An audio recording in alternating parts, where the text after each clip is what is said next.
કામ સહેલું થતું જાય છે અને ટાઈમ છે નહીં. પહેલા તો કામ જરાય સહેલું નહોતું, પણ ટાઈમ બહુ હતો. ઘરનું બધું કામકાજ વ્યવસ્થિત રીતે, ઉનાળો આવ્યો નથી ને અથાણાની સિઝન શરૂ થાય એટલે બધા હાથે બનાવતા, અને ઈ હાથના બનેલા અથાણાના સ્વાદ જુદા હતા. અને આજે ઈ તૈયાર આવી જાય તોય ટાઈમ નથી. ખાંડણીનું કામ મિક્સર કરી આપે છે તો કામ જલ્દી થઈ જાય ને, તો ટાઈમ હોવો જોઈએ.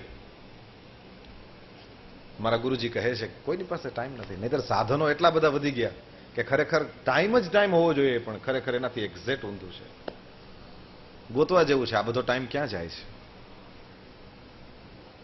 હાથેથી કપડાં ધોવા પડતા હતા, હવે તો ઓટોમેટિક, ફૂલ્લી ઓટોમેટિક મશીન. અંદર ખાલી કપડાં નાખી દો, પાવડર નાખી દો, પાણીનો નળ ચાલુ કરી દો ને વળી એને કહી દો કે તારે 15 મિનિટ ધોવાના છે કે 10 મિનિટ ધોવાના છે, કે એ બધું એ પાછું આપણું આજ્ઞાકારી દીકરો હોય એમ માને. અને તમે ગયા નથી ને એને તો ફેર ફુદેડી ચાલુ કરી ને થોડીક વાર થાય તો એ સરસના કપડાં ધોઈને બહાર. એવું કઈ મશીન આવે છે કે ઇસ્ત્રી થઈને નીકળે? આવશે, જોજો તમે માણસ. અને એ કોઈ ગુજરાતી જ ગોતશે, કારણ કે આડસુડા નંબર 1 આને કોઈ ન પૂગે. એક ટાઈમની કથા પેલી વેલી આપણે નહીં જ થઈ હશે, જોજો તમે. 2 ટાઈમની હતી કે 2 ટાઈમ હાલશે, 1 ટાઈમ રાખો ને. જોજો તમે 6 દીની સપ્તાહ નીકળશે હવે, કે 1 દી ઓછો ન થાય. તમારું થાઈ લઈ લેજો, ગુજરાતીનું પહેલું વાક્ય થાઈ લઈ લેજો, પણ આવું ઓછું કરી નાખો. ગજબની આળસ. શરીર ફરે તો સ્વસ્થ રહે. જેનું શરીર ફરે છે તમે જોજો એના નખમાંય રોગ નહીં, એના વાળ ધોળા ઓછા થાય. સ્વસ્થતા, જેનું શરીર જેટલું ફરે છે એટલો એ સ્વસ્થ, અને મન જેટલું સ્થિર એટલો સ્વસ્થ. મન ભટકે, ઓહો બહુ ખરાબ. ભટકવું જોઈએ ત્યારે ભલે ભટકતું, પણ પછી એનો સમય થાય ત્યારે કમસે કમ એક ઉંમર આવી જાય પછી શાંત થઈ જવું જોઈએ. એક ઉંમર પછી મનને આજ્ઞા આપી દેવી જોઈએ કે હવે તારે અહીંયાથી ક્યાંય ભટકવાનું નથી. અર્જુનજી પૂછે છે ને કૃષ્ણ ભગવાનને ગીતાજીમાં કે આ હારું મન ચંચલ છે. ચંચલમ હિ મનઃ કૃષ્ણ પ્રમાથી બલવદૃઢમ તસ્યાહમ નિગ્રહમ મન્યે વાયોરિવ સુદુષ્કરમ.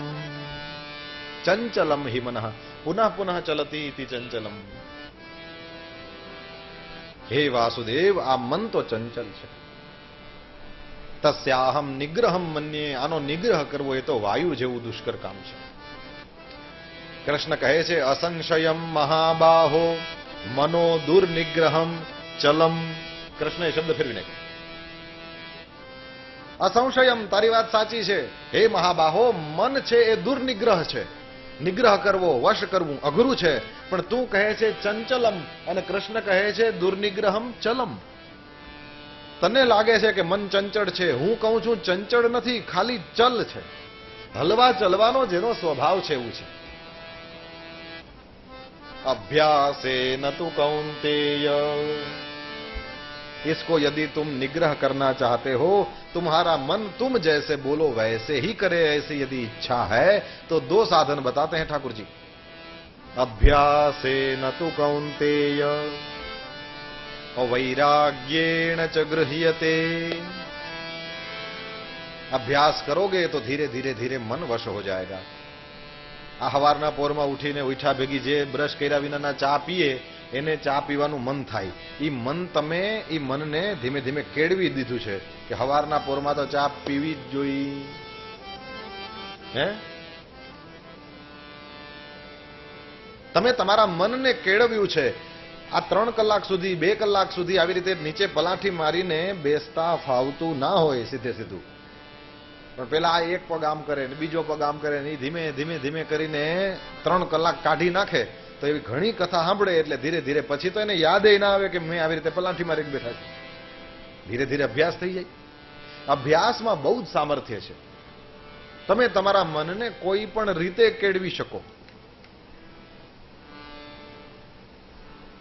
એ સેટ થઈ જાય.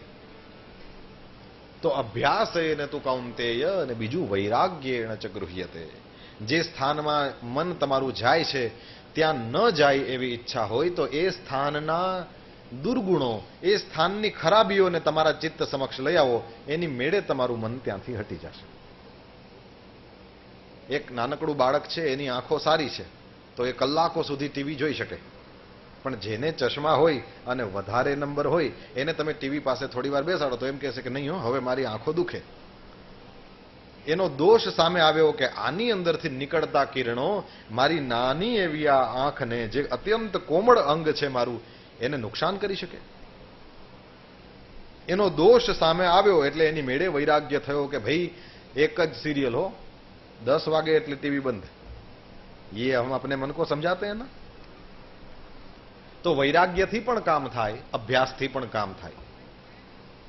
મન ચંચલ છે એવી આપણી ફરિયાદ છે, જરૂર છે, સાચી છે, પણ એ મનને અભ્યાસથી, વૈરાગ્યથી માણસ પોતાના વશમાં કરી શકે. तो नारद बाबा ने तो ऐसा निर्णय कर लिया कि ये तो बहुत अच्छा, यदि इन्होंने शाप दे दिया है, अब शरीर घूमता रहेगा और नारायण का नाम गाता रहेगा. વધારે જગ્યા. અને નારદજીને શ્રાપ નથી, આ બધા સાધુ સંતોને છે. એક દી આય તો બીજે દીવાન, ત્રીજે દીવાન. આ હરદ્વાર હતા, અત્યારે ફોન કરો તો કે અમેરિકા છે, હજી થોડાક દી પછી ફોન કરજો તો કે વિરારમાં છે. પગમાં પડ્યા, હે, life on wheels. Most of wheel ઉપર જ હોય. તો એ ખાલી શ્રાપ નારદજીને જ નથી, જેટલા સાધુ સંતો છે બધાને છે. પછી તો બ્રહ્માજી આવી ગયા અને બ્રહ્માજીએ સમજાવ્યા છે દક્ષને કે મહારાજ, નારદજીને તમે શાપ દીધો તો એનાથી કहीं તમારા 11,000 छोकराओं जिनको नारद जी ने बाबा जी बना दिया वो कोई वापस आने वाले हैं? शाप दे दिया तो क्या हुआ? कोई फायदा तो हुआ नहीं. देखो, जब सृष्टि को बढ़ाना हो तो बेटों से ये काम नहीं होगा, बेटियों से होगा. नारद जी ने समझाया.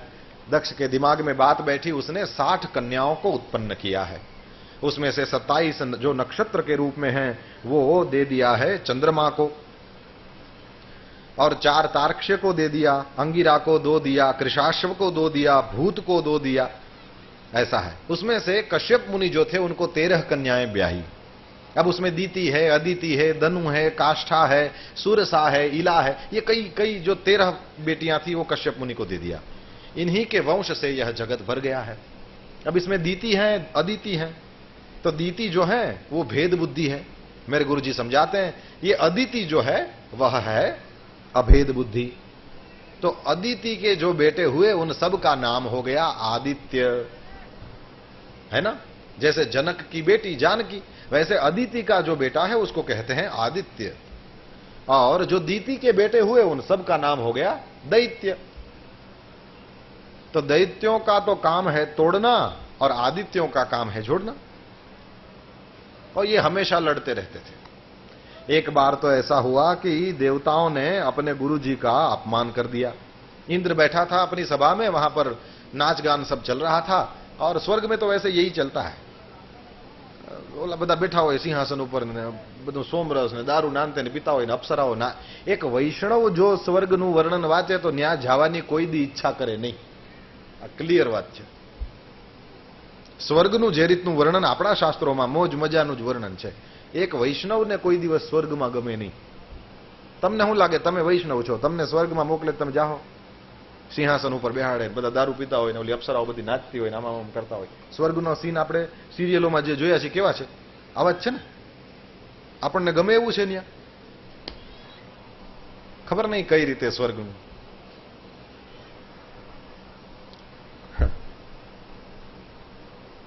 વર્ણન જ એવું છે કે કોઈને ગમે જ નહીં. હરિના જન તો મુક્તિ ન માગે, માગે જન્મો જન્મ અવતાર રે. શું કામ? नित सेवा नित कीर्तन ओच्छव निरखवा नंद कुमार. तो इंद्र महाराज तो उसी नाच गान में मस्त था. गुरुजी आए, उन्होंने देखा, फिर भी खड़े होकर के स्वागत नहीं किया. हमारी सवेरे ही बात हो गई है कि ये राज सत्ता जो है वो धर्म सत्ता से नीचे है. धर्म से राज सत्ता ऊपर नहीं है. गुरुजी आए, वो राज सत्ता नहीं, वो धर्म सत्ता है. और जो इंद्र है वो राज सत्ता है. तो राजा को चाहिए कि उठ करके गुरुजी का स्वागत करे. तो इंद्र ने देखा कि गुरुजी आए हैं, वो बोले रोज आते हैं, अभी आके बैठ जाएंगे मेरे बाजू में. न उठा, न स्वागत किया, न आंखों से प्रेम दिखाया, न वाणी से स्वागत, कुछ भी नहीं। और गुरुजी को पता चल गया कि हां, अभी चेला थोड़ा राजमद में लगता है, अभी थोड़ा इसको पावर है, ठीक है रहने दो। गुरुजी अपने घर पर चले आए। बाहर मैया बैठी थी, बोल दिया इंद्र अभी मुझे ढूंढने के लिए आएगा, यहां आए और तुमसे पूछे कि गुरुजी अंदर गए हैं तो ना बोल देना। अब तारा देवी जो बृहस्पति जी की पत्नी है, उन्होंने सोचा कुछ भी हो जाए, देवताओं के गुरु की पत्नी हूं, झूठ थोड़ी बोलूंगी, अंदर जा रहे हो तो बोल दूंगी कि गए हैं। गुरुजी अंदर चले गए। अब तो इंद्र आए हैं उनको ढूंढते हुए, और माता से पूछा, माता क्या हमारे गुरुजी यहां पर आए हैं? अब क्या माता की बुद्धि देखो, उन्होंने पति की आज्ञा का उल्लंघन भी नहीं किया और झूठ भी नहीं बोला। क्या बोली? हां बेटा आए हैं और अभी अंदर गए, लेकिन उसके बाद वे कहां गए हैं ये पता नहीं है। अंदर जाते हुए मैंने देखा, फिर क्या हुआ ये पता नहीं। और अंदर जो बृहस्पति जी सुन रहे थे, उन्होंने कहा कि वाह तारा, तूने बहुत अच्छा किया। अब तारा देवी को मालूम है कि मेरे पति को अंतर्धान होने की विद्या आती है, चेलों को आती है, गुरु को नहीं आती होगी, तो अंतर्धान हो गए। अब देवता लोग कुल मिला के बिना गुरु के हो गए, और जैसे ही देवता लोग बिना गुरु के हो गए, दैत्यों को पता नहीं किसी ने खबर कर दिया, और वो दैत्य लोग मारो काटो करते हुए आए, हल्ला गुल्ला करते हुए स्वर्ग में से देवताओं को खदेड़ दिया। सब देवता घर घर भटकने लगे। मेरे गुरुदेव समझाते हैं कि ये देव और दैत्य का जो युद्ध है वो हमेशा मेरे और तुम्हारे अंदर चलता ही रहता है। देव जो है वो सद्गुण है और दैत्य है वो दुर्गुण है। दैत्यों में सामर्थ्य ज्यादा है, देवता लोग अच्छे हैं लेकिन उनमें सामर्थ्य इतनी नहीं है, तो कभी कभी दुर्गुण सद्गुण पर हावी हो जाता है। आपने देखा, जैसे ही ऐसे बैठे हैं तो कुछ नहीं, लेकिन जैसे ही हाथ में माला उठाई और तुरंत 1000 प्रकार के विचार होना शुरू हो जाते हैं।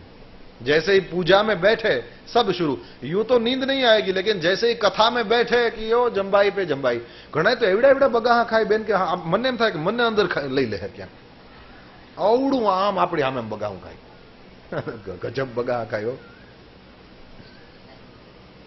પછી હું ઘડિયાળમાં જોઉં, પણ શું થાય, પૂરું કરવાનો ટાઈમ ન હોય તો કેમ કરવું?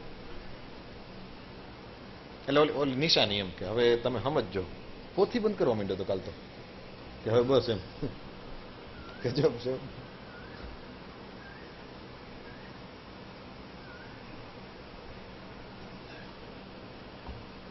जैसे ही यहां आने का मन करते हो तुरंत आलस्य आ जाएगी, नींद आ जाएगी, बहुत कुछ होता है ना यहां पर।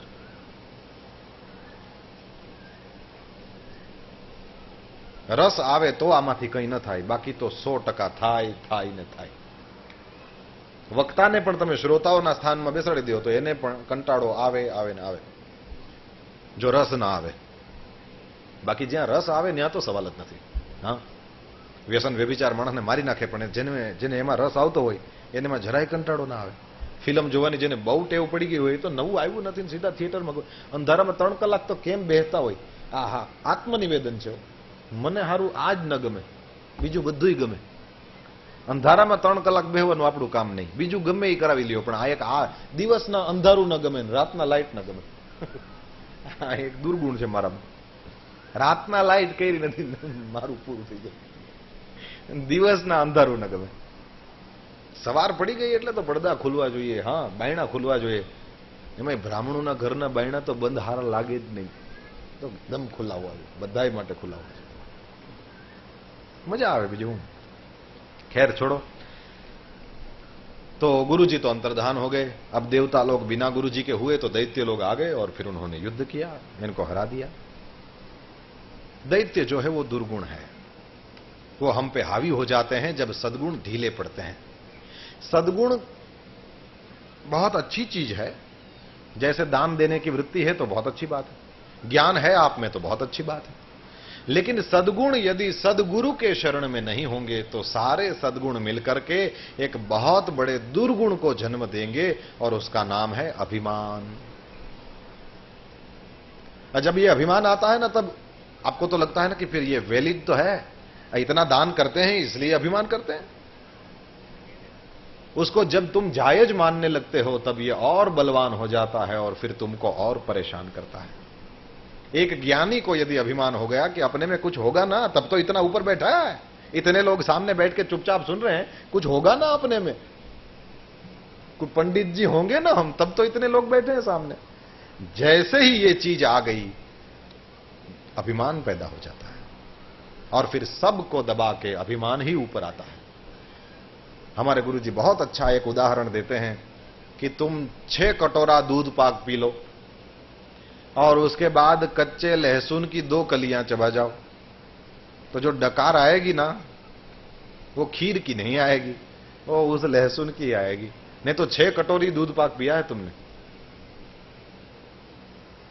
दूध ने डુંગળી ભેગા ના થાય, दूध ने लसण तो થાય। वैष्णवो न खाय, हंताई हंताई ने खाय, कोई न जोवे।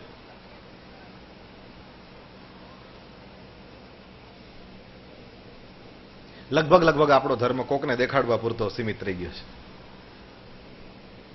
સ્વામી સચ્ચિદાનંદના જીવનનો પ્રસંગ, ઈ યારો એવા સંન્યાસી મહાન કે જે એના અનુભવમાં આવે એ બધું બોલે, બધું લખે અને છપાય કાયદેસર। હવે એમની એક પુસ્તક મેં વાંચી, એમણે કહ્યું કે હું પરદેશ જતો હતો ને મારી બાજુમાં મુંબઈનો એક વાણિયો એ બેસેલો, અને વિમાનમાં તો તમારે પહેલેથી કહેવાનું હોય કે ભાઈ તમે શું ખાશો, તમને એ બધું એ જે પીરસે ન હાલતું હોય તો તમારે એને કહેવું પડે કે ભાઈ હું ખાલી ફળ ખાઈશ, એટલે તમને ત્યાં 40,000 ફૂટ ઊંચે કંઈ રોટલી બોટલી બનાવી ન દે, એ અહીંથી નીચેથી કીધું હોય તો લઈ જાય ને તમને આપે, તો સીધી વાત છે। એટલે સ્વામીજીએ કીધું ભાઈ હું તો કંઈ લેતો નથી યાત્રા દરમિયાન, એટલે હું એમને બેઠો હતો અને મારી બાજુમાં ઓલા જે વૈષ્ણવ વણિક, એમણે નોનવેજ મંગાવ્યું, એટલે મને તો કંઈ વાંધો નહોતો, એ મારી બાજુમાં બેસીને પ્રેમથી ખાતા હતા ને એને ખાઈ લીધું। પછી મેં કીધું કે શેઠજી તમે બધું તમારું જમવાનું પતી ગયું? કે હા। કીધું તમે આમ ધોતી પહેરી છે, તમે દેખાવ છો વૈષ્ણવ જેવા અને તમે આવું ખાઓ? એટલે એણે કીધું કે સ્વામીજી તમારાથી તો શું છુપાવવાનું, હું મુંબઈ હોઉં ત્યારે નથી ખાતો, સમજાય? અમારા પરિવારની ઇજ્જત છે, લોકો અમને બહુ મોટા પરમ ભગવદીય ગણે છે, અમે વૈષ્ણવો છીએ, અમે નિત્ય હવેલીમાં જવા વાળા, ત્યાં તો આવું થઈ ન શકે ને કંઈ, અહીંયા તો આપણને કોણ ઓળખે? સ્વામીજી કે મને એના ઉપર ખીચ ચડાવવી, દયા લઈ આવવી, કરુણા કરવી, શું કરવું? બધું બોલી ગયો અને મોઢે બોલી ગયો। એ તો સારું, બીજું હું, જેવા તારા ભાગ્ય। તો આમાંથી જે મેસેજ છે એ તો એ છે કે તમે 6 કટોરા दूध पाक पी जाओ, એ પછી પણ જો 2 કાચી લસણની કડી ખાધી તો ઓડકાર। કહેવાનો મતલબ એ છે કે कितने भी सद्गुण होंगे तुम में, लेकिन एक अभिमान यदि घुस गया तो फिर लोगों को तुम्हारे सद्गुण दिखेंगे नहीं, वो तो यही कहेंगे कि ज्ञानी पक्का, बहुत ज्ञान भरा है, उसके खोपड़े में बहुत कुछ है, लेकिन अभिमानी बहुत ज्यादा है। दान तो करते हैं लेकिन अपना नाम गंवाने की उनको बहुत ज्यादा पड़ी है। हर जगह अपना नाम छपवाते हैं, हर जगह अपना नाम लिखवाते हैं, लोग ऐसा बोलेंगे। तो इस दुर्गुण को यदि मारना है तो एक ही रास्ता है, जो गुरु के शरण में रहेगा हो जाएगा। फिर तो देवता लोग ब्रह्मा जी के पास गए और ब्रह्मा जी ने उनको त्वष्टा ऋषि के जो बेटे थे विश्वरूप, उनके पास भेजा है।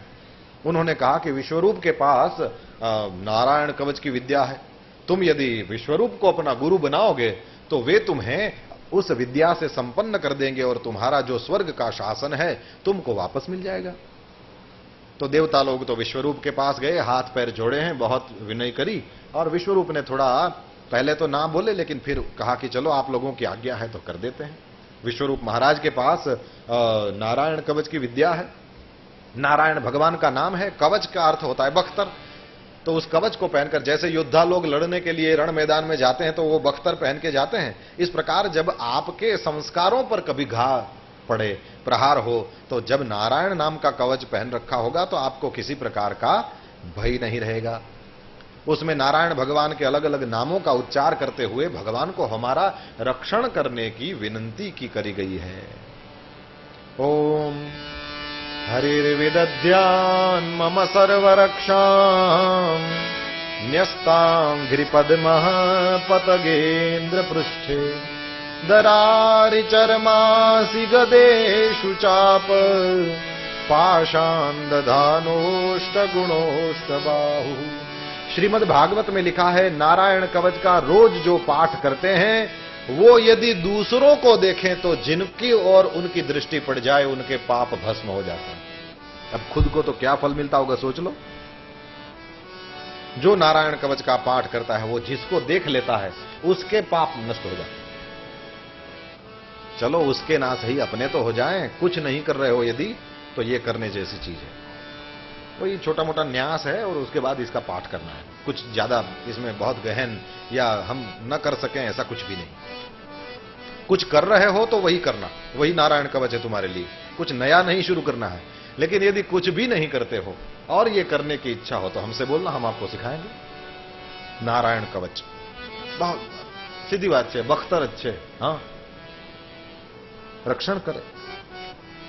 तो उस नारायण कवच की विद्या से संपन्न होकर फिर तो इंद्र महाराज ने दैत्यों पर धावा बोल दिया और अपना स्वर्ग वापस जीत लिया। फिर तो विश्वरूप भगवान, एक समय विश्वरूप महाराज यज्ञ कर रहे थे।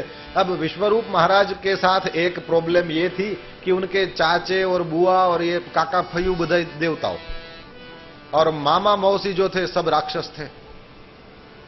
तो मामा के प्रति थोड़ा प्रेम था, सो जब यज्ञ में आहुति दे रहे थे तो फिर देवताओं के नाम से आहुतियां पड़ी और जब कोई नहीं देख रहा था तो राक्षसों के नाम से भी विश्वरूप ने शुरू कर दिया, ये राक्षस का नाम लेके स्वाहा, उसका नाम लेके स्वाहा। इंद्र महाराज ने जब ये देखा तो उनको बहुत क्रोध आया। उन्होंने अपने गुरु को मार डाला। गुरु मर गया तो ब्रह्म हत्या लग गई। अब ब्रह्म हत्या का तो उन्होंने 4 अलग अलग विभाग करके वृक्षों को, भूमि को, पानी को और स्त्रियों को बांट दिया। चारों को एक एक वरदान भी दे दिया। और ठीक है, उन्होंने तो ब्रह्म हत्या का विभाग कर दिया, लेकिन जिसका बेटा मर गया है वो थोड़ी शांत बैठेगा।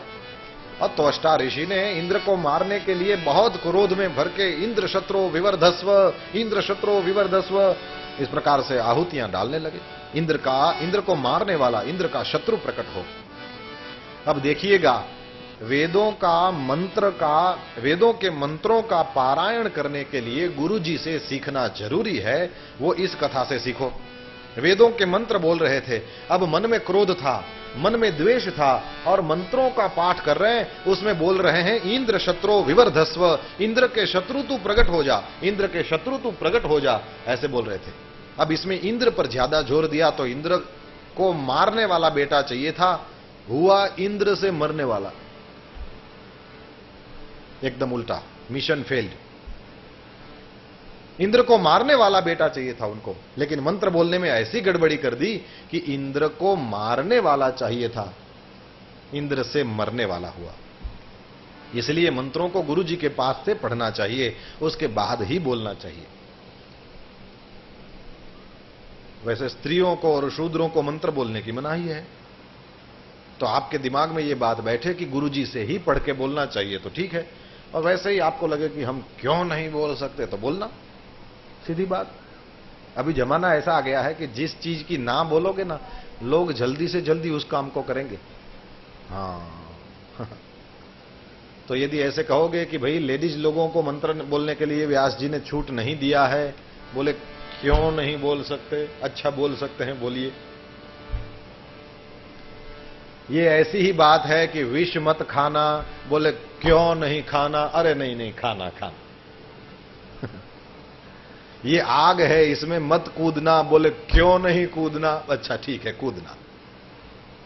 ये पानी है, तुम्हें तैरना नहीं आता, इसमें मत नहाना, क्यों नहीं नहाना? नहीं ठीक है, नहाना और मरना। बस इतनी सीधी सी बात है।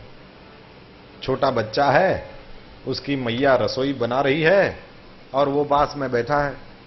अब वो चूल्हे में छोटे छोटे अंगारों को देखकर उसे लगे कि ये चमकती हुई सी चीज क्या है, तो वो उसको पकड़ने के लिए दौड़ता है। तो क्या उसकी मां उसको हां कहती है कि हां पकड़ ले? नहीं, वो जल जाएगा उसका हाथ, तो उसको रोकती है। बस वैसी ही कुछ बात है ये। बिना गुरुजी से पढ़े वेद मंत्रों, अब जिन्होंने गुरुजी से पढ़े हैं उनकी भी गलती होती है। ये श्रीमद् भागवत के आरंभ में ही हम लोगों ने सुना था, तेने ब्रह्म हृदय आदि कवये मोह्यन्ति यत् सूरयः। जिनमें बड़े बड़े विद्वानों को भी मोह हो जाता है। तो यदि ऐसा लगे कि हमको क्यों नहीं करना, तो ठीक है, करना। अब इंद्र को मारने वाला चाहिए था, उसके बदले इंद्र से मरने वाला वृत्रासुर प्रकट हो गया। देवता लोग सामने से उनके साथ लड़ने के लिए आए हैं, लेकिन कोई उनके साथ लड़ नहीं पाया। भगवान के पास गए हैं, भगवान ने कहा कि तुम तो गुरुजनों का अपमान करते हो, एक गुरु को मार दिया, एक गुरु को भगा दिया, अब फिर यही दशा होगी। वृत्रासुर प्रकट हुआ तो मेरे पास आ गए। अच्छा ठीक है, जाओ, ऐसा करो कि दधीची ऋषि के पास जाओ। गुजरात के संत हैं, साबरमती नदी के किनारे पर दधीची ऋषि का आश्रम है, वहां पर देवता लोग आए हैं भगवान की प्रेरणा से। उन्होंने भगवान का संदेश सुनाया। दधीची ऋषि ने अपना प्राणों के समान प्रिय ऐसा शरीर भगवान की आज्ञा सुनते ही छोड़ दिया, और फिर तो उनकी रीढ़ की हड्डी लेकर के देवता लोग गए हैं विश्वकर्मा के पास, और विश्वकर्मा ने उसमें से एक उत्तम आयुध बना दिया। अब देवता लोग उस इंद्र को दे दिया गया वज्र, वज्र को लेकर के इंद्र सवार हो गए ऐरावत पर, और फिर वृत्रासुर के साथ युद्ध करने लगे। वृत्रासुर ने तो अपनी पूरी शक्ति लगा के इंद्र के साथ लड़ना शुरू कर दिया। एक बार ऐसी जोर से गदा मारी, इंद्र 7 हाथ पीछे चला गया ऐरावत के साथ। अब एक हाथ माने कम से कम 4 फुट होता है, 28-30 फुट फेंक दिया। इंद्र तो बहुत क्रोध में भर गया और लड़ने लगा उसके साथ। एक बार वृत्रासुर ने जोर से प्रहार किया, इंद्र के हाथ से जिसमें नारायण कवच की विद्या है वह वज्र गिर गया। वृत्रासुर पाप का स्वरूप है, याद रखना भैया, पाप तो आप पर कहीं भी घा करेगा, पाप कहीं भी प्रहार कर सकता है, मंदिर में भी, आपके हाथ में माला हो तब भी, आप कथा में हो तब भी, पाप का विचार कहां नहीं आएगा कोई कुछ नहीं कह सकता। पाप आपके मन में कहां नहीं आएगा कोई कुछ नहीं। गंगा जी में बीच में खड़ा है, वहां भी पाप मन में आ सकता है। ठाकुर जी के मंदिर में ठाकुर जी के एकदम सामने खड़ा है, स्तुति पाठ चल रहा है, मंत्र बोल रहा है, वहां पर भी पाप यदि मन में आना चाहे तो आ सकता है। वृत्रासुर बहुत बहुत ज्यादा शक्तिशाली। वृत्रासुर को अघरूप, पाप रूप कहा गया है। इंद्र उसके साथ बहुत युद्ध किए लेकिन कुछ बन नहीं पड़ा। फिर तो वृत्रासुर को मालूम है मुझे मरना है, क्योंकि इसके हाथ में नारायण कवच की शक्ति है। देखो भैया, पाप में कितनी भी शक्ति हो लेकिन उसको एक न एक दिन खत्म होना ही है। ये कोई सामान्य राक्षस नहीं था, ये तो पूर्व जन्म में भगवान का भक्त था। अंगिरा ऋषि से उन्होंने बेटा प्राप्त किया था, बेटा मर गया तो रोने लगे, और फिर नारद जी ने उनको संकर्षण विद्या दिया था, उसके प्रभाव से वे विद्याधर बन गए थे। और विद्याधर के रूप में रहे हुए वे चित्रकेतु एक बार विमान लेकर के आकाश में घूम रहे थे। वहां उन्होंने मां पार्वती को शंकर भगवान की गोद में बैठे हुए देखा, और वहां उनकी थोड़ी मस्खरी करने लगे, हंसने लगे। मां भवानी ने शाप दिया, तुम राक्षस होगे। वो ये वृत्रासुर है, भगवान का भक्त था पूर्व जन्म में। नारायण कवच की विद्या से संपन्न वज्र को देखकर इंद्र से कहने लगे, अरे इंद्र शर्मा मत, ये जो वज्र तुम्हारे हाथ से गिर गया ना उसको उठा लो, और भरोसा रखना उसको लेने के लिए जब तुम झुकोगे तब तुम पर मैं प्रहार नहीं करूंगा, भरोसा रखना।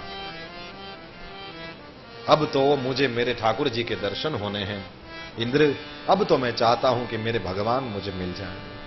वहां पर रण मैदान में वृत्रासुर ने 4 श्लोकों में ठाकुर जी की स्तुति करी है। वृत्रासुर चतुश्लोकी कहते हैं इसको।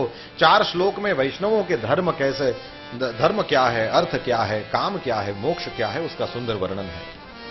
पहले श्लोक में बोलता है, अहम हरे तव पादैकमूल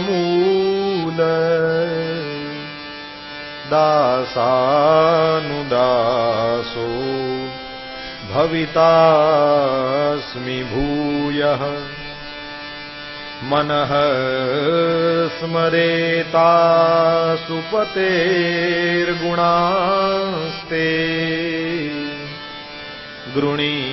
गृणीतवाक् कर्म करोतु कायः। कहीं समझाणु મને પૂરેપૂરું ન સમજાતું, આ તો આપણે ગાઈએ ખાલી। अभी अभी मैंने अपने गुरुजी से, भाईश्री से बहुत अच्छी बात सुनी। किसी संत ने उनसे कहा था कि श्रीमद् भागवत के श्लोकों का गायन करते रहना कथा में। तो गुरुजी बोले उन महात्मा से कि महात्मा जी, ये सामान्य जो जनता सामने बैठती है वो तो समझती नहीं है इसमें कुछ। तो उन्होंने कहा कि श्रोता नहीं समझते हैं, वैसे वक्ता भी कहां समझता है, और जिंदगी चली जाती है कहां समझते हैं। लेकिन समझने की चिंता तुम क्यों करते हो? अब देखो, यहां कोई ये विदेशी बहुत घूमते हैं ना पुष्कर में, तो समझ लो कोई विदेशी यहां એક ભૂરિયો બેઠો હોય, સમજો, બરાબર? હવે તમે ઇંગ્લિશમાં કંઈક ઠપકારો તો તમે કદાચ ન સમજતા હો, પણ એ તો સમજી જાય, કારણ કે એની તો માતૃભાષા છે. અને એમાંય જો તમારે ન બોલવાનું કંઈ તમે બોલી દો તો પછી એની અસર થાય. બોલવાનું બોલો તો સારું, પણ નહીતર આ હાવ ગામડાના માણસો, તમે અમારા સૌરાષ્ટ્રમાં આવીને જો હાવ ગામડાનું, એને થેન્ક યુ નો મતલબ ખબર ન હોય, કંઈક સમજે જ નહીં, એમ કંઈ ઇંગ્લિશ બોલવાની જ નહીં. થેન્ક યુ તમે કહો તો બરાબર ને, એને તો કંઈ ખબર ન પડે, પણ ધોયડો હોય તો એ તો સમજી જાય ને કે થેન્ક યુ એટલે આભાર વ્યક્ત કરે છે, તો એ સામે શું કહેશે? વેલકમ. એનો મતલબ એવો થયો કે તમને અંગ્રેજી સમજાય છે કે નથી સમજાતી એનું કાંઈ મહત્વ નથી. તમે બોલશો તો જે સમજે છે એ તો સમજી જશે.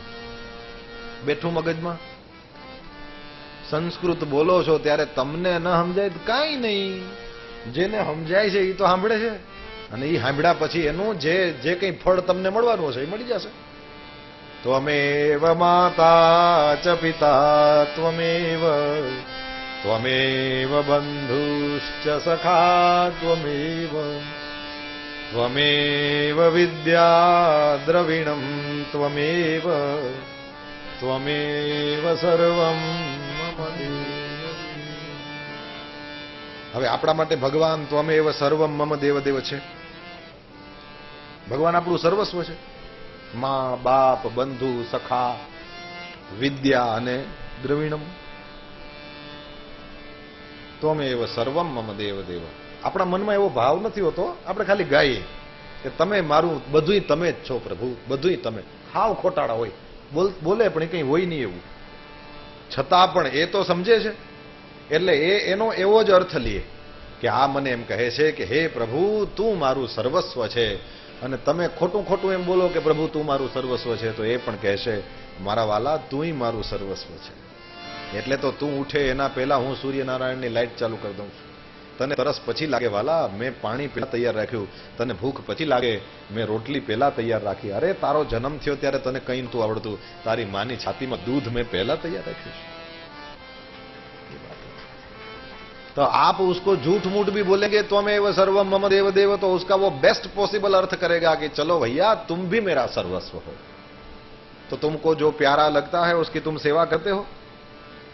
तो जाड़े के दिनों में ठाकुर जी को तो नहला दिया ठंडे पानी से और खुद नहाएगा गर्म पानी से, लेकिन ठाकुर जी क्या कर रहे हैं? तुम मेरे भक्त हो, हमको तुम पसंद हो, इसलिए हम तो नहा लेंगे ठंडे पानी से, लेकिन तुम्हारे लिए व्यवस्था करेंगे गर्म पानी की.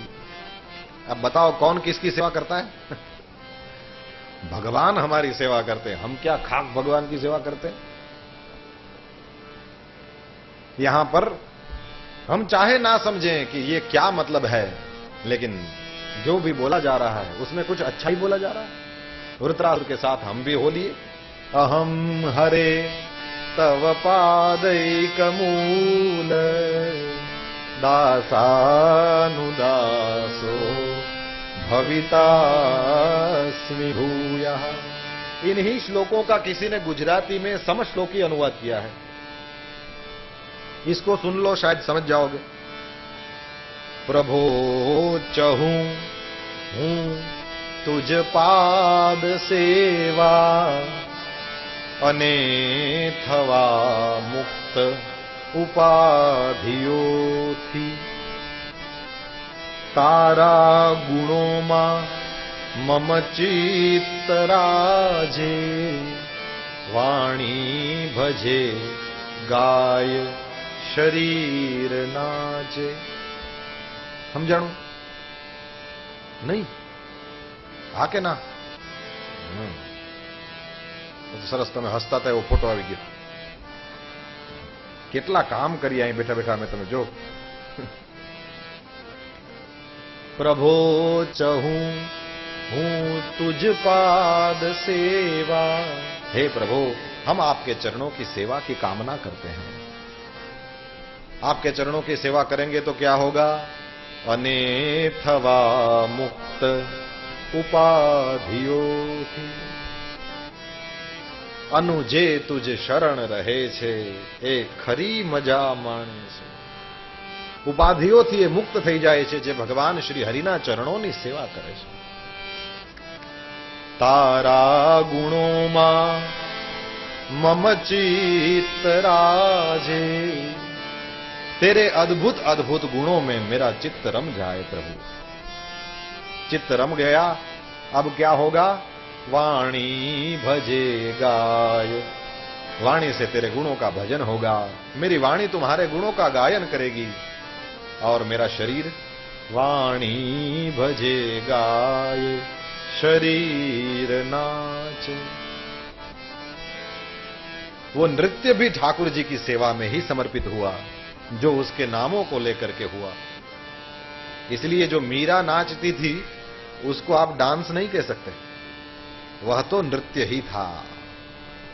मीरा जो नाची वो किसी दुनिया में किसी को दिखाने के लिए नहीं नाची, वो तो मेरे तो गिरधर गोपाल। ऐसे वर को क्यों वरूं जो आज जन्मे और कल मर जाए। क्या सुंदर! मीरा जी की इन पंक्तियों पर तो मेरा दिल वाह वाह करता है। ऐसे वर को क्यों वरूं जो आज जन्मे और कल मर जाए, वर वरूं घन श्याम जू की मारो चूडलो अमर हो जाए। मीरा 60 साल की होके मरेगी तब भी वही लाल चुनरिया ओढ़ के जाएगी, 70 साल की होके जाएगी तब भी लाल चुनरिया, 80 की तब भी वही, 90 की तब भी वही, क्योंकि उसका वर तो घनश्याम है, वो कभी मरना नहीं है और वो कभी मरेगा नहीं, तो उसका चूडला हमेशा अमर रहेगा। 90 की या 100 की या 200 की होके भी मीरा कभी भी जाएगी, उसका पति तो रहेगा ही रहेगा। ऐसे वर को क्यों वरूं जो आज जन्मे और कल मर जाए। काम क्रोध लोभ में फंसे हुए लोगों की सेवा करो, उसको अपना पति मानने की गलती मत करना। पति तो सबका ठाकुर जी ही है। नाथ तो श्रीनाथ, नाथ तो जगन्नाथ, हाँ नाथ तो द्वारकानाथ, नाथ तो बद्रीनाथ, बाकी सब तो ऐसे ही संसार के नाथ हैं। 2 रोटी खिला दिया, 2 साड़ी दिला दिया तो नाथ हो गया। वो नहीं देता तो तुम्हारा बाप दे ही रहा था। ऐसे वर को क्यों वरूं जो आज जन्मे कल मर जाए, अरे वर वरूं घन श्याम जू की मारो चूडलो अमर हो जाए। गजब लिख दिया उन्होंने। इस चीज को हमेशा याद रखना। वाणी भजे गाय, शरीर नाचे। यह वैष्णव का धर्म है। प्रभु आपके चरणों की सेवा मिले, हमारे चित्त में किसी भी प्रकार की उपाधि न रहे, हमारा चित्त आपके गुणों में ही नृत्य करता रहे, हमारा शरीर आपका गायन करते हुए ही नाचता रहे, महाराज हमारी वाणी से आपका भजन होता रहे। अब वैष्णव का अर्थ क्या होता है? वृत्रासुर वहां रण मैदान में दूसरा श्लोक बोल दिए। न नाकपृष्ठम न च पारमेष्ठ्यम न सार्वभौमं न रसाधिपत्यं न योग सिद्धि पुनर्भवं वा समञ्जसत्वा विरहैयकांक्षे। तू ना મળે તો નથી ઇન્દ્ર થાવું, નથી થવું પૃથ્વીપતિ नरेश। तू नहीं मिलता तो मुझे इंद्र होने की भी कोई लालसा नहीं, तू नहीं मिलता मुझे तो फिर मुझे कोई पृथ्वी का राजा बन के बैठ महालना नहीं है। तारा विना सिद्धि मने खपेना। पानी में हलવું, हवा में हलવું, नानकड़ू थई जाવું, मोटू सिद्धि है ना बधी। वगर खाते भूख मटी जाए, वगर पानी पीते सिद्धिओ છે આ બધી। પણ તારા વિના સિદ્ધિ મને ખપેના, ને મોક્ષની લેશ મને સ્પૃહાના। તું નથી તો મને મોક્ષ જોઈતો નથી। હરિના જન તો, હરિના જન તો मुक्ति न मागे, ने मागे जन्मो जन्म अवतार रे। नित सेवा नित कीर्तन ओच्छव, अने निरखवानंद कुमार। महाराज आप नहीं हो तो हमको इंद्र नहीं होना है, हमको राजा नहीं होना है, हमको कोई सिद्धियां नहीं चाहिए, हम तो अपुनर्भवम वा, हमको तो ये भी नहीं चाहिए, मोक्ष भी नहीं चाहिए। बोले तो फिर कुछ तो चाहिए? बोले हां कुछ तो चाहिए। अर्थ कहते हैं कुछ चाहिए। क्या चाहिए? समंजसत्वा विरहैयकांक्षे। कभी जीवन में ऐसी क्षण दे देना जब मुझे ऐसा लगे कि मैं अपने ठाकुर से दूर हो गया हूं। कभी जीवन में ऐसा मौका देना जब तुम्हारा विरह मुझे अनुभव हो। याद रहे, जो चीज तुम्हारे पास नहीं है उसको जब तक तुम अनुभव नहीं करोगे कि ये चीज मेरे पास नहीं है, तब तक उसे पाने की इच्छा भी तुम्हें ना होगी और उसकी मेहनत भी तुम नहीं करोगे। भूख लगेगी तब ना उधर जाओगे। भोजन कर लिया तो फिर उधर जाने की जरूरत क्या है? सुनने की इच्छा होगी तब ना इधर आओगे। अब इच्छा ही नहीं है तो इधर आओगे क्यों? जो चीज तुम्हारे पास नहीं है उसका तुम्हें अनुभव करना पड़ेगा कि ये मेरे पास नहीं है, तब इच्छा होगी, और इच्छा होगी तो फिर प्रयत्न होगा। इसलिए भगवान जीवन में नहीं है ऐसा कभी पहले अनुभव होगा तब ना आगे जाके कुछ करोगे तुम। ये कोई मोफत की रोटियां तोड़ने के लिए तो दुनिया बाबा जी नहीं बनती होगी। जिनके कुछ नहीं है वे तो ऐसे ही बाबा जी बन जाएं, चलो मान लिया, लेकिन ताली बजाते ही जहां 10 लोग खड़े हो जाएं, ऐसे कई बड़े बड़े लोग, रईस लोग, जमींदार लोग, 2 घर की भिक्षा मांग के खाने वाले वृंदावन में तुमको कई मिल जाएंगे जो राधे राधे राधे राधे, क्योंकि उनको पता है घर में जो खजाना था उसकी कोई कीमत नहीं। हमको तो वो खजाना चाहिए जो उसने असली छुपा के रखा है। उस खजाने को पाने के लिए, दुनिया कहती है ना कुछ पाने के लिए कुछ छोड़ना पड़ता है, चलो सब कुछ छोड़ दिया, अब तो दे दो। इस भाव से लोग सब कुछ छोड़ के निकल जाते हैं। बहव इह विहंगा भिक्षुचर्याम चरन्ति। गोपियों ने उद्धव से कहा है उसको पाने की ललक में तो कईयों ने अपना घर बार छोड़ दिया है। अब भिखारी लोग जब साधु बनते हैं ना तो उसमें उसको उसकी साधना में कुछ होता भी नहीं। जब खाते पीते लोग बनते हैं तब उसकी साधना में कुछ मिलता है। स्वामी राम तीर्थ को याद करो, भिखारी नहीं थे, बादशाह राम थे, प्रोफेसर थे ना, तीर्थ राम, फिर सन्यास ले लिया तो नाम हो गया राम तीर्थ। खाते पीते, जब इसमें कुछ पड़ जाता है ना तब भी ब्रह्म ज्ञान सूझता है, जब इसमें कुछ नहीं होता है तो कुछ नहीं सूझता है। पहनने को ठाकुर जी ने 2 कपड़े दिए हों और पेट के लिए 2 रोटियां मिल गई हों, उसके बाद में ही यदि कोई कहे कि हां अब हम आपको सिखाते हैं अथा तो ब्रह्म जिज्ञासा जन्माद्यस्य यतः शास्त्र योनित्वा, तब कुछ इसमें उतरता है। इसमें कुछ नहीं तो इसमें क्या आएगा यार? भूखे भजन न होई गोपाला, ये लो अपनी कंठी माला। पहले पेटोबा, ये महाराष्ट्रियन कहता है ना, पहले पेटोबा नंतर विठोबा उसके बाद में विठलनाथ जी आते हैं। के लिए इधर उधर भटकते रहे तो फिर ये बाबा जी बनने का क्या मतलब? उससे तो अच्छा है कहीं खेत में काम में लग जाओ, ज्यादा रोटियां मिलेगी और वो अपनी मेहनत की होगी। हमेशा अपने दिल को टटोलते रहो, जिस चीज के लिए मैं ये सब कर रहा हूं क्या मुझे मिला कि नहीं मिला? जिस चीज के लिए मैंने सब कुछ छोड़ दिया क्या मुझे मिला कि नहीं मिला? जिस चीज के लिए मैं दुनिया की सेवा करता हूं क्या वो चीज मुझे मिली कि नहीं मिली? खोटनो धंधो ना करशो, જરાક પણ સાધના કરતા હો તો જોતા રહો મને ફળ મળ્યું કે નહીં, અને ના મળ્યું હોય તો ડબલ જોરથી કામ કરો, પણ આ જ જીવનમાં આ આંખો બંધ થાય એના પહેલા એ વસ્તુ મેળવીને જાઓ, કારણ કે વારે વારે માનવ દેહ કદી ન મળે.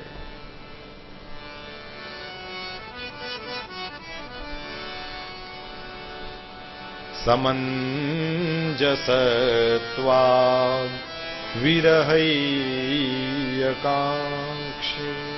महाराज हमको ना इंद्र होना है, न राजा होना है, न कोई सिद्धि चाहिए, न मोक्ष चाहिए, लेकिन हमको आपका विरह चाहिए। क्योंकि यदि विरह होगा तो आपको पाने की ललक जगेगी, और ललक ही तो कीमत है। जीव गोस्वामी का है, यदि मैं भूलता नहीं हूं तो, कि ठाकुर जी को पाना है तो कुछ कीमत चुकानी पड़ती है। मायरी मैंने गोविंद लीनो, कोई कहे सस्तो, कोई कहे महंगो, लियो बजंता ढोल। मायरी मैंने खरीदा है गोविंद को।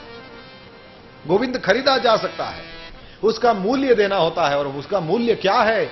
जीव गोस्वामी लिखते हैं, तत्र मूल्यम अपि लौल्यम एकलम। जो ललक है, जो प्यास है, साव गुजराती में लालच थी जो भगवान ने भजशो तो जल्दी મળશે। આપણને એની ક્યાં લાલચ છે? આપણને લાલચ તો રૂપિયા પૈસાની છે। ક્યાંક પૈસાદાર ઘર મળી જાય, ક્યાંક આમ થઈ જાય, ક્યાંક તેમ થઈ જાય, 5-25 વધારે મળી જાય, એની લાલચ છે આપણને તો। तत्र मूल्यम अपि लौल्यम एकलम। भगवान की ललक जगेगी जब तुम में सब कुछ मिल जाएगा। महात्मा गांधी कहते थे, जीवन में जब ललक आ जाती है तो फिर कोई चीज ऐसी नहीं होती जो तुमको ना मिले।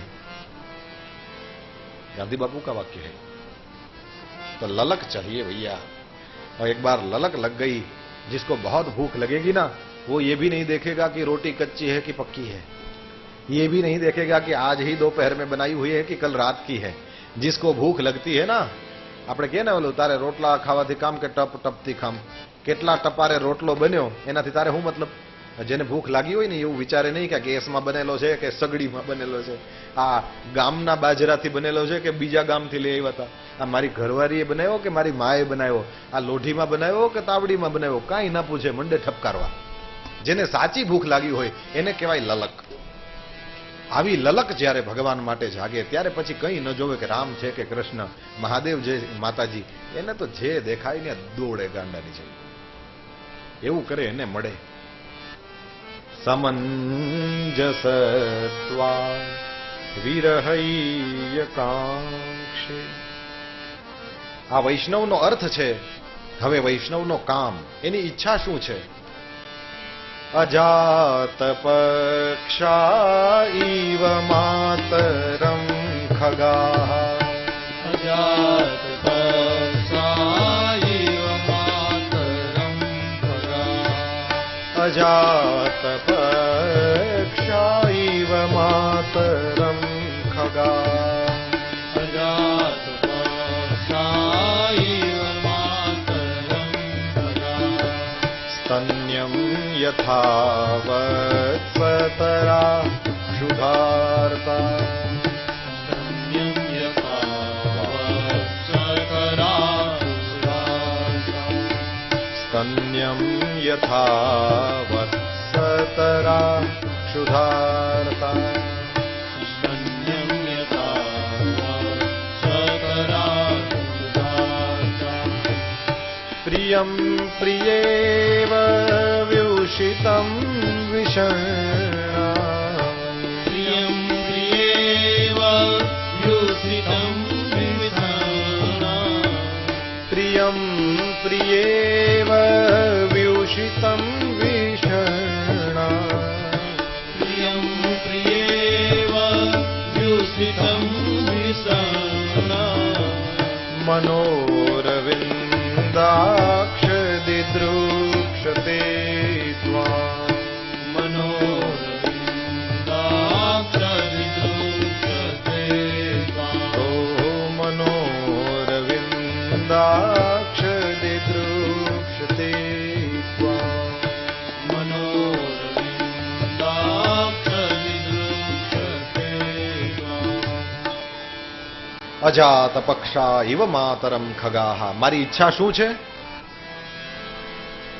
પક્ષી તણા બાળક માત જેને, નાના ભૂખ્યા વાછરડા જગૌને। પત્ની વિદેશે વસતા પતિને, यथा स्मरे तेम तने स्मरूं अजात पक्षाः इव मातरम खगाः। नानकड़ा एवा माड़ा छोटे से घोंसले में चिड़िया के बच्चे बैठे हैं। सवेरे से ही वो चिड़िया उड़ गई है, अब बच्चों के लिए कुछ चारा ढूंढने, खुद तो खा के आती है, अब बच्चों के लिए अपने मुंह में लाती है। और जैसे ही शाम हो जाती है, अब तक उसकी मां वापस नहीं आई, और जैसे उस घोंसले में बैठे हुए अजात पक्षाः, जिसकी पांखें अभी नहीं निकल आई हैं, ऐसे असमर्थ, उड़ने में असमर्थ, खाने में असमर्थ, कुछ भी करने में असमर्थ छोटे छोटे बच्चे जैसे चें चें आवाज करते हुए अपनी मां को पुकारते हैं ना, वैसे ही है मेरे नाथ, मैं आपको याद करता हूं। मेरी पांखें नहीं निकल आई हैं, मैं हर बात में असमर्थ हूं नाथ, मैं आपको याद करता हूं। उससे भी और अच्छा उदाहरण दिया कि वो तो छोटे छोटे बच्चे हैं। गैया जब सवेरे सवेरे ग्वारियों के साथ चरने चली जाती हैं और शाम को आती हैं, अब बस ऐसा ही कुछ समय होता है जब सब गायें, सब गोधन वापस आता है, और जिस गाय का अभी अभी ब्याह हुआ छोटा सा बछड़ा है, वो गाय देखिएगा पूरे उस गौ के मंडल में सबसे आगे वो जा रही होगी घर पर। जब गांव से निकल के चरने जाएगी तो सबसे पीछे होगी, लेकिन चर के जब गांव में वापस आ रही है तब वो गाय सबसे आगे होगी। उसके थनों से दूध बहता चलता होगा और अपने से हो सके उतना जल्दी से चल के वो उधर जाती है, रंभाती हुई चलती है, अपने बछड़े को पुकारती हुई, और उधर भी बछड़े को पता चल जाता है कि मेरी मां आ रही है, तो फिर वो किसी डोरी से उसको बांधा होता है और वहां उछल कूद करने लगता है, और जैसे ही मां को देखा और जोर से उछलने लगता है, मैया भी उसकी दौड़ कर आती है, अपना थन उसके मुंह में देती है, और बछड़ा अपनी पूंछ ऊंची करके उसको पुचकार के कैसे दूध पीता है। આવું બધું જોજો કોક દિવસ આપણને ખબર પડે વત્સલા શબ્દનો અર્થ શું થાય। ગાય માટે વત્સલા શબ્દ છે, વત્સ એટલે વાછરડું, એને જે પોતાનો પ્રેમ આપે છે એનું નામ છે વત્સલા। એના ઉપરથી જ આપણે ત્યાં શબ્દ આવ્યો વાહલ માટે વાત્સલ્ય। ગાય જેવી રીતે વાછરડાને ચાટે એવી રીતે માં પોતાના બાળકને પ્રેમ, ત્યારે વાત્સલ્ય। બાકી તો મોટો થઈને કમાશે અને સરસની રૂડી રૂપાડી રાધા જેવી વહુને લઈ આવશે ને પછી તો મારા પગ દબાવશે ને પછી તો રસોઈ કરશે, મારે કાંઈ નહીં કરવું પડે, એ વત્સલા ન કહેવાય।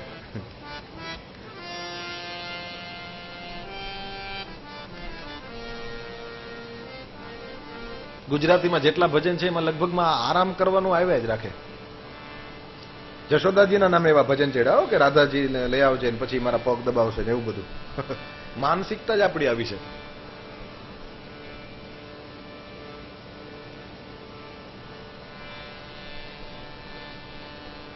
स्तन्यम यथा वत्सतरा क्षुधार्ता,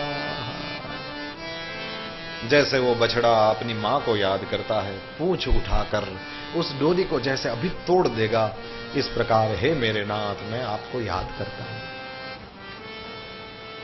बोले वो भी तो पशु है, हम तो मनुष्य हैं, मनुष्य वाला कोई उदाहरण मिले तो पता चले।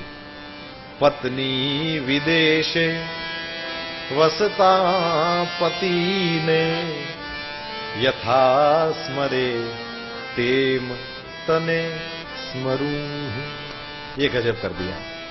अब ये ऐसा लिखा कि इसमें पुरुष लोगों को तो कुछ समझ में आने वाला नहीं, इसके लिए तो स्त्री का शरीर चाहिए, उसमें भी उसको पत्नी बनना पड़े, उसमें भी उसका पति कभी विदेश हो, माने उससे दूर हो, और वो जब आने वाला हो तो उस समय उस स्त्री के मन में जो भाव उठे उसको यदि कोई समझ पाए। लोक की बात इसलिए श्लोक में आती है कि हम उसको समझ पाए,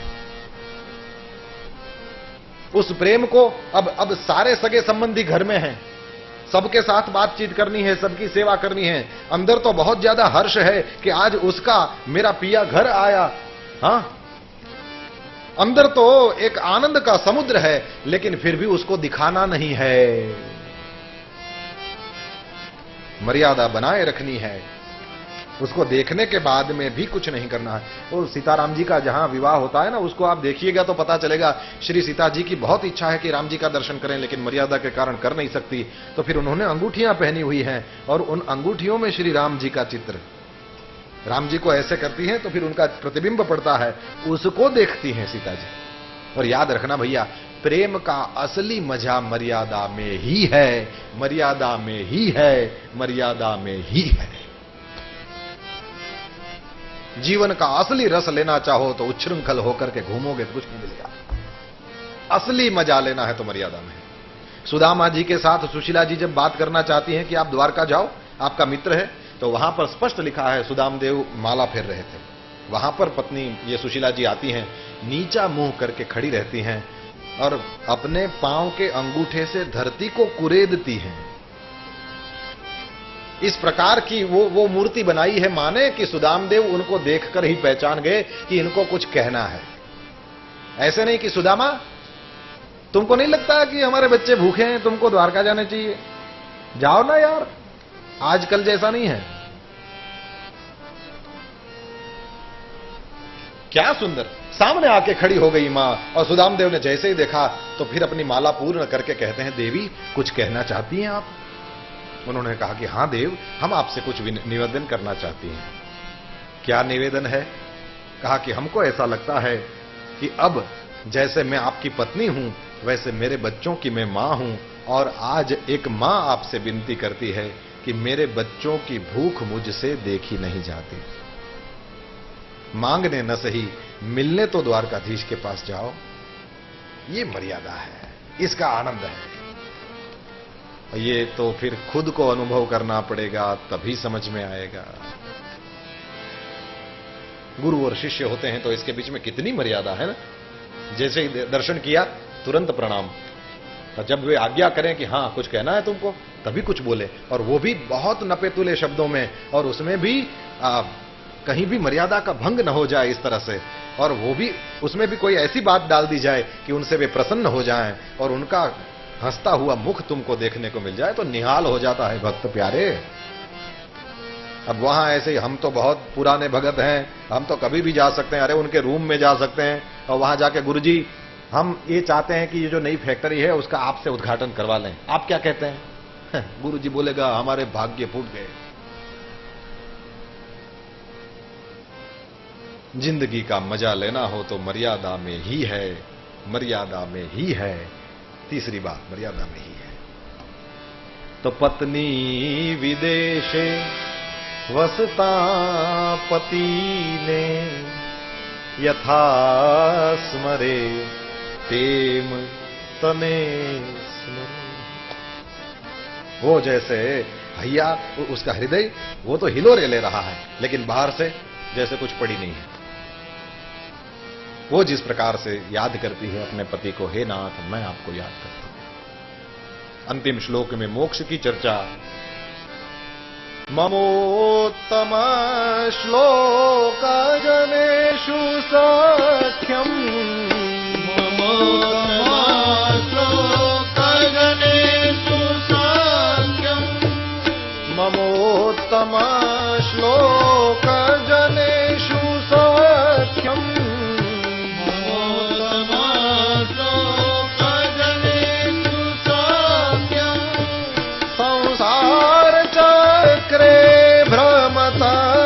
कर्म भी संसार चक्रे भ्रमता स्वकर्म भी, संसार चक्रे भ्रमता स्वकर्म भी, संसार चक्रे भ्रमता स्वकर्म भी, त्वन्माययात्मात्मजदार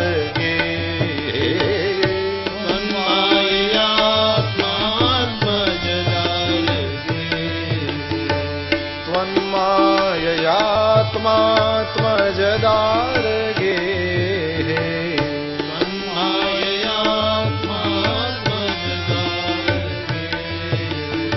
श्वासक्त चित्तस्य ननाथ भूया, श्वासक्त चित्तस्य ननाथ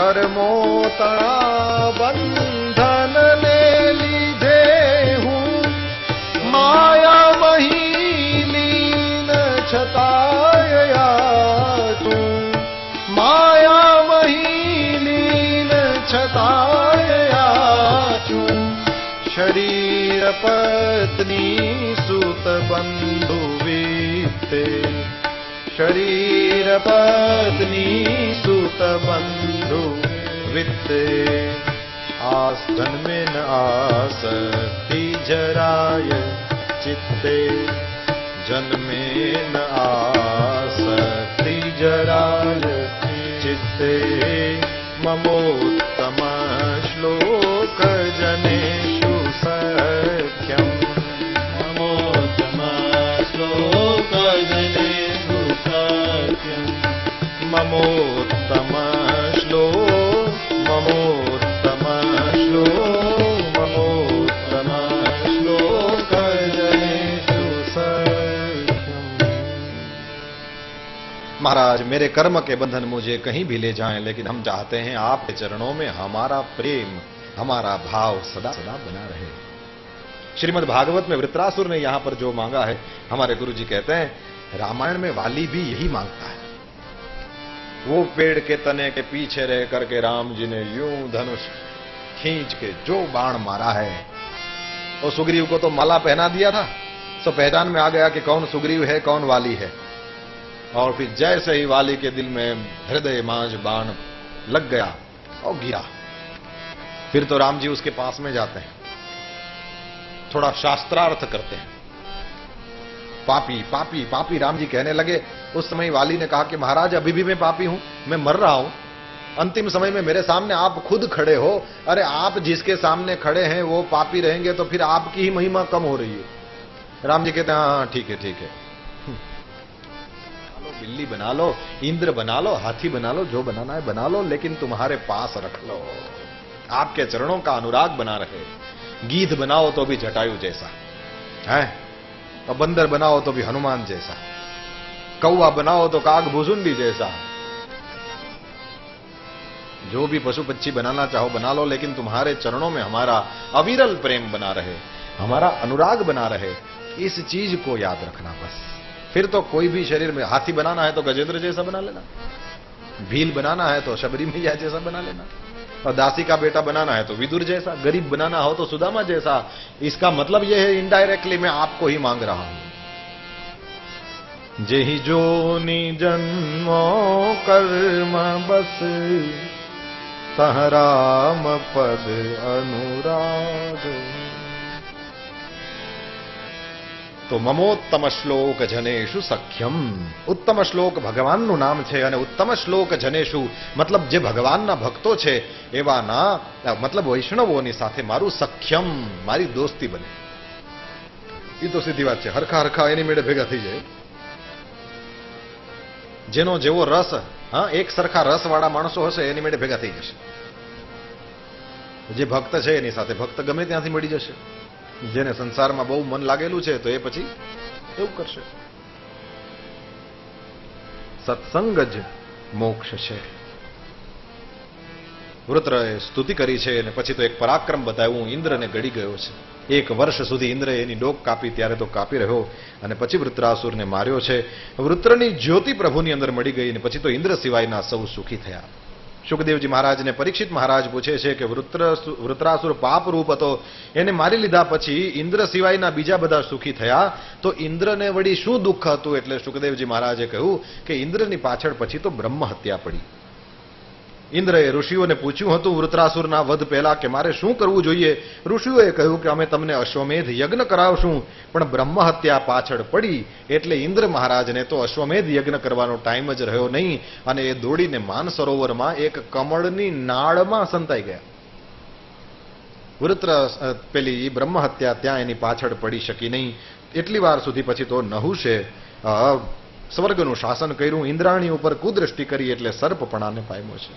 પછી તો પરીક્ષિતે પૂછ્યું છે મહારાજ વૃત્રાસુર તો રાક્ષસ હતો, પણ એણે જે રીતે સ્તુતિ કરી એના ઉપરથી એવું લાગે છે કે એ કોઈ સામાન્ય રાક્ષસ ન હતો। એટલે વૃત્રાસુરના પૂર્વજન્મની ચર્ચા જે આપણે કરી હતી.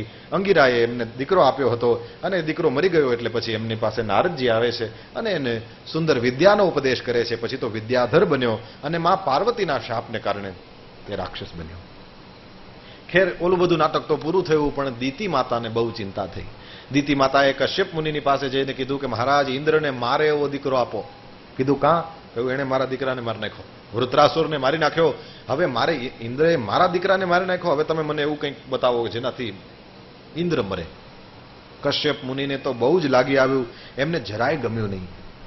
દીતી માતા ભેદ બુદ્ધિનું પ્રતીક છે. થોડુંક હિન્દીમાં બોલવાનું છે. હા,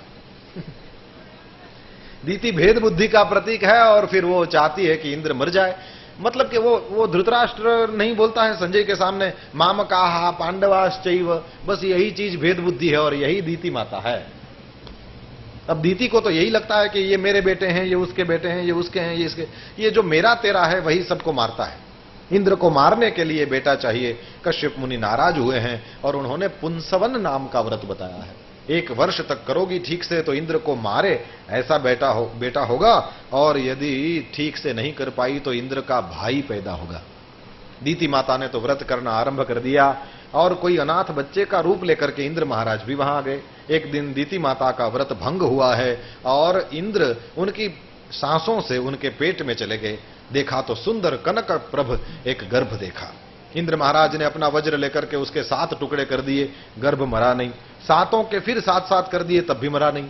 अब वो गर्भ बोलने लगा कि भैया हमारी मां से व्रत करने में गलती हो गई, अब व्रत भंग हो गया है, तो हमारे पिताजी ने तो ऐसा वरदान दिया है कि यदि व्रत टूट जाएगा तो इंद्र को मारे ऐसा बेटा नहीं होगा, इंद्र के भाई जन्मेंगे. तो हम तुम्हारे भाई हैं, हमको क्यों मारते हो? फिर तो इंद्र वापस बाहर निकल आया और जब जन्म होने का समय हुआ तो 1 बेटा चाहिए था, लेकिन सप्ता भवन 49 बेटे हुए. तो इंद्र अपने रूप में आ गए. कहा मैया से कि मैया शाप नहीं देना, जो सत्य बात है वो मैं आपको बोल दूंगा. दीति माता ने कहा कि बोल दो. तो कहा कि आपने मुझे मारने के लिए प्लान बनाया था, सो मैंने अपने डिफेंस के लिए कुछ करना पड़ेगा ना, इसलिए मैंने बचने का प्लान बना लिया. तो आपका व्रत भंग हो गया है. अब यदि आप मुझे शाप ना दें तो यूं तो आपके पेट से जितने पैदा होते हैं वो सब राक्षस कहे जाते हैं, लेकिन इन 49 के 49 को यदि आप मुझे शाप नहीं देंगी तो मैं अपने भाई बना लूंगा, स्वर्ग में ले जाऊंगा और इनको देव बना दूंगा. दीति माता ने सोचा चलो 49 तो बच गए पाप करने से.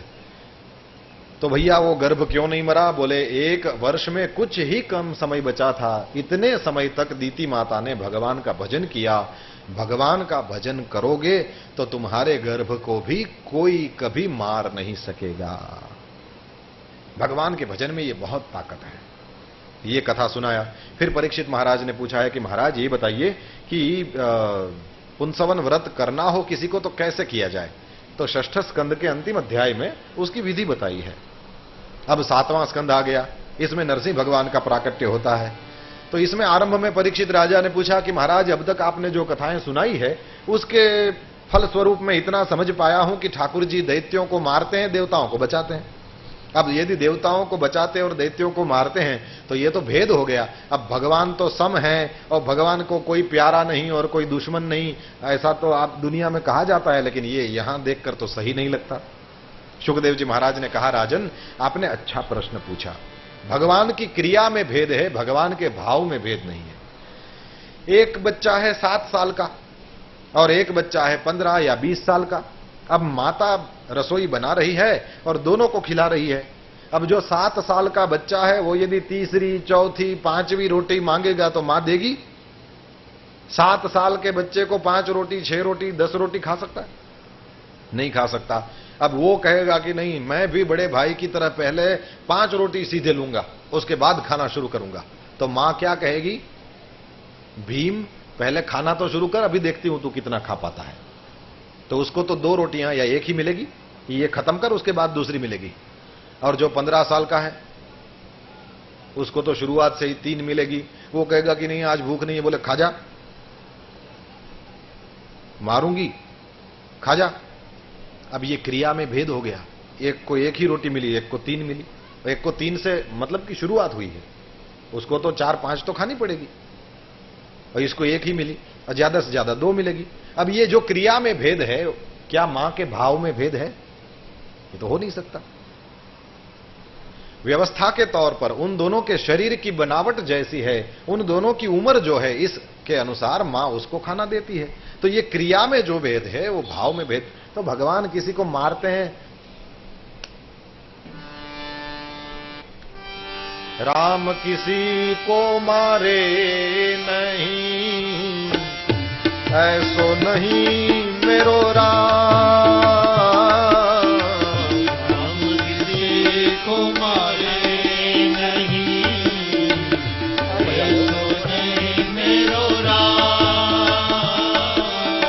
राम किसी को मारे नहीं, ऐसो नहीं मेरो राम।